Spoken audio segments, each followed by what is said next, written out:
दिया जाए तो जीवन का स्रोत कहीं और बना रहता है।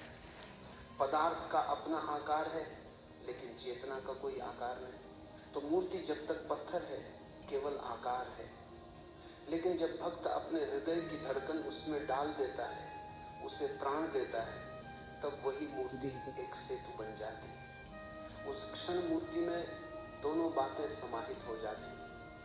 एक ओर आकार बना रहता है, दूसरी ओर से निराकार का द्वार खुल जाता है। अब उस द्वार से यात्रा करने का नाम है पूजा। पूजा का पहला कदम यही है, मूर्त से अमूर्त की ओर प्रस्थान, और इसका गहरा आधार है हमारी सामान्य जीवन दृष्टि स्वकेंद्रित है। साधारण मनुष्य ऐसे जीता है मानो वही इस ब्रह्मांड का केंद्र हो।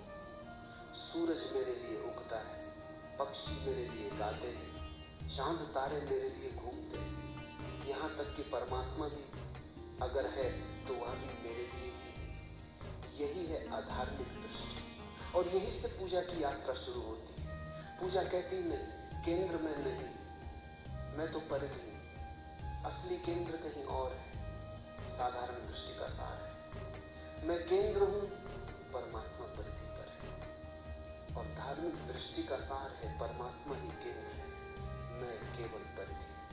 जो व्यक्ति परमात्मा को भी मेरे लिए मानता है, मेरी बीमारी दूर करने के लिए, मेरी नौकरी लगवाने के लिए, मेरी मुसीबत में सहारा बनने के लिए, उसकी आस्तिकता नास्तिकता से ही बनता है, क्योंकि उसने समझा ही नहीं कि वो क्या कह रहा है। पूजा का विज्ञान इससे बिल्कुल विपरीत है। जहां मैं का केंद्र टूटता है, अस्तित्व के विराट केंद्र में समर्पण घटता है। पूजा का असली अर्थ यही है, प्रार्थना का असली अर्थ यही है, धार्मिक भाव का सार यही है कि अब मैं परिधि हूं और तू केंद्र है। जैसे ही मूर्ति जीवंत हो उठी, जैसे ही उसमें धड़कन का अनुभव हुआ, जैसे ही यह प्रतीति हुई कि प्राण प्रविष्ट हो गए, उसी क्षण यह रहस्य खुलता है, अब मैं केंद्र नहीं रहा, अब सब तेरा है। अब मेरा नृत्य, मेरा गीत, मेरा श्वास सब तुझ पर अर्पित है। जो भी होगा तेरे लिए होगा। रामकृष्ण की कथा याद आती है। एक समय तोतापुरी, जो बहुत बड़े ज्ञानी सन्यासी थे, रामकृष्ण के पास ठहरे। उन्होंने रामकृष्ण से कहा, कब तक मूर्ति में उलझे रहोगे, अब निराकार की ओर बढ़ो। रामकृष्ण ने सहजता से कहा, जरूर, मैं तैयार हूं। वे तो हर किसी से सीखने को तत्पर थे, लेकिन फिर बोले, ठहरो, पहले मैं मां से पूछाऊं। तोतापुरी ने आश्चर्य से कहा, कौन मां? रामकृष्ण ने कहा, काली, उसी से पूछकर लौटता। तोतापुरी ने कहा, यही तो मैं समझा रहा हूं, पत्थर से पूछने क्यों जा रहे हैं?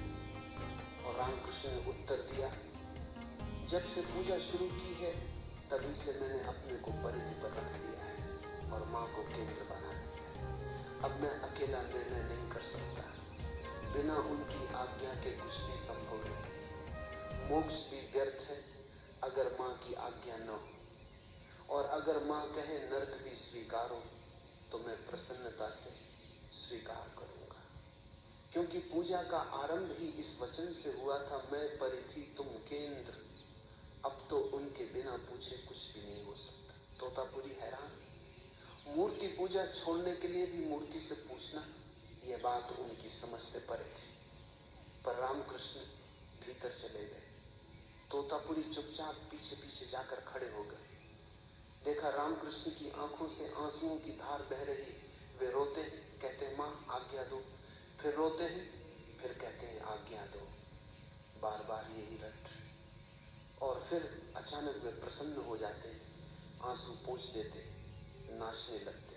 तोतापुरी ने पूछा, क्या हुआ? रामकृष्ण